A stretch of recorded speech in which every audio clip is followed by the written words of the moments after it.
Are you in a pattern of giving too much in your relationships to a point that you end up feeling depleted, you're exhausted, and eventually it leads to resentment?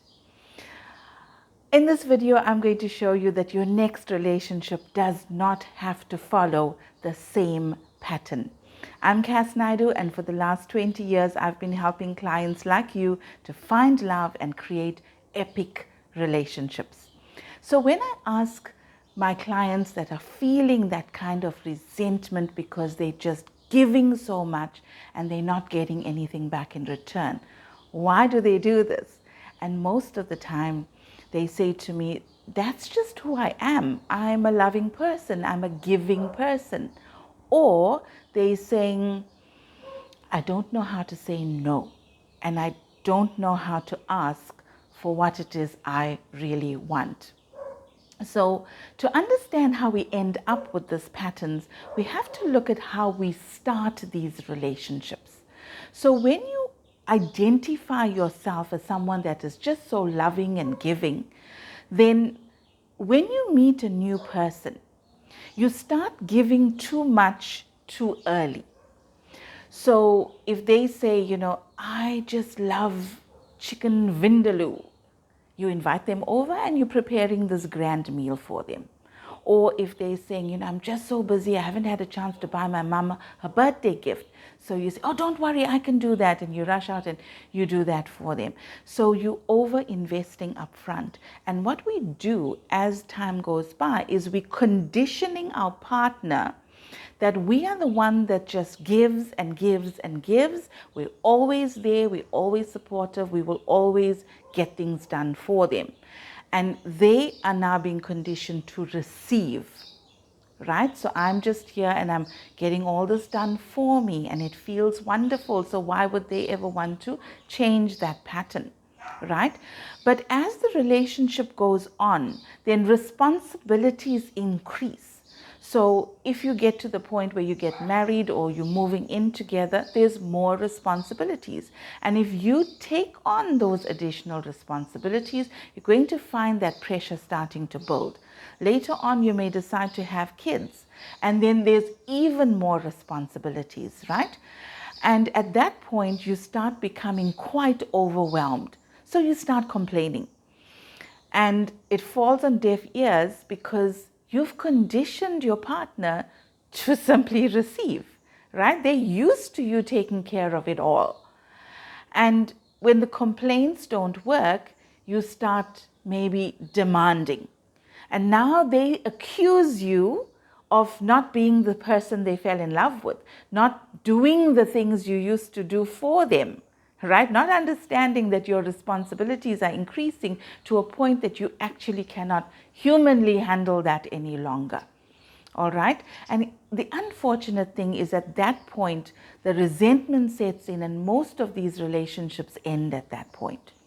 So how do you ensure that your next relationship does not follow exactly the same pattern? So right in the beginning, or even before you start a new relationship, ask yourself, what is the true reason that I give so much? And it's almost like I can't stop myself, right? And if you ask yourself, only you can answer this question because you've got to really go deep within.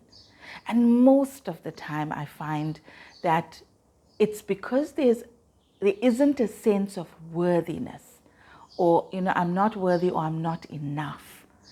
That's the reason we want to earn love by doing too much, by giving too much.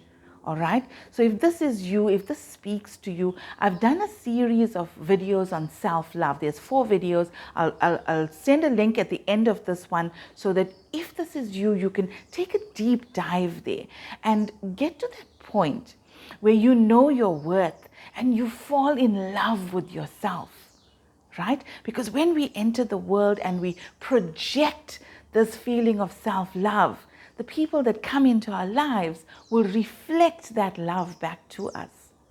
Right? If you're the second type of person that has been conditioned to be nice, and this is especially so with women, From a very young age, we've been conditioned to just be nice, to please, in terms of having a beautiful home, cooking good meals, baking, entertaining, in the way we dress, dress up, show up as this person that has it all together. We don't go out without makeup on or jewelry on. So we've been conditioned to just be nice all the time. So if this is you, again, you need to go within. Stop and ask yourself, how is this working for me? Does this serve me? Is it humanly possible for me to do everything and balance a career? And if it's not working for you, then ask yourself, what can I give up?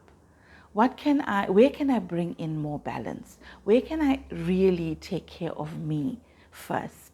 So when you meet somebody, right up front, don't follow the old pattern, right? If you're somebody that has built up that sense of self-love now, and you're feeling that sense of worthiness, you're going to attract different kinds of people into your life. But even though, to practice this, give a little, invest a little bit of yourself in that relationship, and then watch. Is the other person also investing? Are they meeting you halfway? If they are, then yes, you'll invest a little bit more. And if they match you on that, you're now creating a really strong foundation where there is a balance between giving and receiving. And when you have that balance, now you can build an epic relationship, right? If you're not finding that, if you're giving and the other person's not reciprocating, then that relationship is not for you. Or you've got to have those difficult conversations where you say to the other person, look, in this world that we live in today, where we're all living such busy lives, I believe that relationships are partnerships where both people invest in a relationship, and then see if they're willing to hear you and meet you. Because in relationships, we all want to be acknowledged. We want to know that when we give with open hearts, that there is somebody there that's also giving with an open heart. Right? If you found any value in this video, please give it a thumbs up, subscribe to the channel, and hit that little bell notification. So every time I have a new video, you'll be notified of that. So if you're going to be in a relationship, you might as well make it epic.